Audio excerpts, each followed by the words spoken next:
Waraqah ডাক দিয়া বলতো, আবু বকর, আবু বকর রে,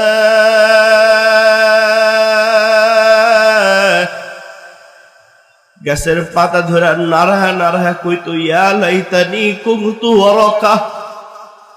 এ আবু বকর, তুমি যদি গাছের পাতা হইতা, আল্লাহর সামনে দাঁড়াইতে হইতো না। মাটির মধ্যে আবু বকর গড়াগড়ি খাইতো আর কান্না করতো আর বলতো, ইয়া লাইতানি কুনতু তুরাবা। আল্লাহু আকবার বলেন। আবু বকর মাটির মধ্যে গড়াগড়ি করতো আর কান্না করে করে বলতো, আবু বকর, নিজেরে নিজে কইতো, আবু বকর রে, তুই যদি মাটি হয়ে যাইতি, মিশা যাইতি, কিয়ামতের ময়দানে আল্লাহর সামনে দাঁড়ান লাগতো না।